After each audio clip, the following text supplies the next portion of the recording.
recently spent a couple days in Portland, Oregon, home of Powell's Books, The Timbers, Cool Bridges, and light rail. Lots of light rail. Some consider Portland to be the model for transit in American mid-sized cities, and others see it as a reflection of the sorry state that American transit finds itself in. I think both those takes are probably a little too extreme. The city is still a really interesting one, with a lot to unpack. So Portland has two urban light rail systems. The Max Light Rail has 5 lines, though it's really more like 4, and with 60 miles of track, it provides plenty of service to surrounding neighborhoods as well as good coverage in the city center. But for more downtown destinations, ride the even lighter light rail, the streetcar. It has 3 lines, though it's really more like 2, and offers good last-mile connections to places that the Max misses. Every line on both Max and the streetcar run at 50-minute frequencies. I'm mainly focused on the Max in this video since I spent far more time riding it. One thing that you'll notice immediately about the Max is the rather uneven distribution of interline sections. The densest continuous section, this red-blue-green strip over here, is actually right above a highway and has very few stops. For such a frequent transit corridor, the land use is abysmal, and this of course means you end up with reverse branching in the city center. Not to mention, the steel bridge itself is the single biggest choke point on the system, with all 4 lines on the same track all at once. While we're in the city center, a quick walk around Portland reveals one of its charms on urban design. The blocks are tiny, but of course, if you want to run rail corridors on the streets, the small blocks do constrain how long the vehicles can be, and that's quite a big issue if you want a high-capacity system. That said, the stations are quite nice without being too intrusive on the sidewalk, featuring large imposing signs, and even digital passenger information screens. Another bit of praise I'll give to TriMet is the fare system. Only $5 for an entire day pass. If you want to just hop up and down the system as I did, and yes, pun intended there, it offers really good value. Also, the live vehicle map on the front page of TriMet's website is extremely cool. But now back to some criticisms, unfortunately. In my humble opinion, the Max fails to be an effective airport rail link. I'm going to introduce a term that I call the city's metro center, obviously based on DC and LA, which is the point, ideally in the downtown area, where the most metro lines interchange.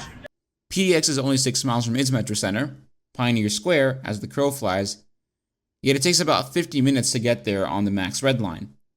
Meanwhile, in another light rail heavy city in Salt Lake, it's about 4 miles of distance from the airport to the courthouse station, yet you can do it in 30 minutes if you're lucky. The Red Line will extend soon to offer more direct service to the airport for other communities on the fringes, but it's still going to take over an hour for them to reach the airport, which isn't necessarily ideal and might not necessarily convince people that they should take transit. I do often oversell the value of good transit to airports on this channel, but especially in the US, airports can be major trip generators for transit if done right. Sure, airport transit may come with a surcharge in some places, but not in Portland, and it's still nowhere near the fares for a cab or rideshare to an airport, so there is good value in making those rail links competitive and comfortable. So what should Portland do? Well, this might be a hot take, but I think most of the system is fine. 20 million riders annually is quite a strong number for what is a relatively small city, compared to some other light rail systems in much larger cities. Places on the fringes are mostly in their own right-of-ways, independent of other lines. The real stretch is downtown, which in theory should be the fastest part of a regional transit system. Thus, the obvious solution, which has been talked about on and off, is some kind of downtown tunnel. This won't come cheap, nor will it be quick or easy to build, but I really do think that's all Portland needs to genuinely become a top-class American transit system. You'll be able to run longer, faster, and more frequent trains with good signaling.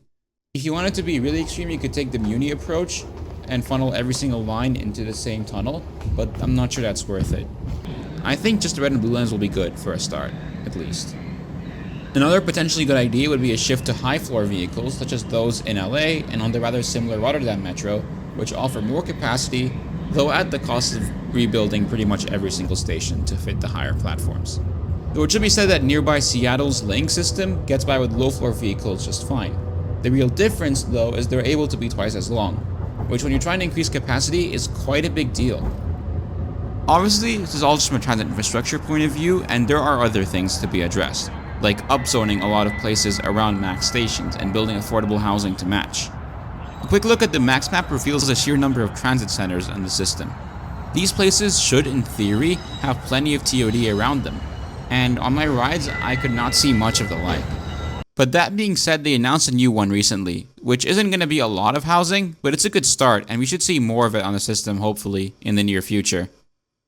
These things all matter together, but the one thing I should point out as well is there is the risk of Max becoming stagnant. The last extension was in 2015, and there have been a lot of operator shortages recently. Some extensions are just really being cried out for, like the short extension of the Yellow Line up to Vancouver, Washington. And I think there are some parts that could definitely do with a higher frequency as well, especially given the scale of the transit system as a whole. So that is Portland Max in a nutshell. Even though I've been critical of it, I had a great time writing it, and 3 days over Thanksgiving weekend was hardly enough time to take it all in. Not to mention, that's probably not the best time of year to judge how effective transit systems really are, but I'm glad they didn't cut frequencies on Thanksgiving Day itself. I'll definitely visit again in the near future, but for now, enjoy some bonus footage of Washington Park Station.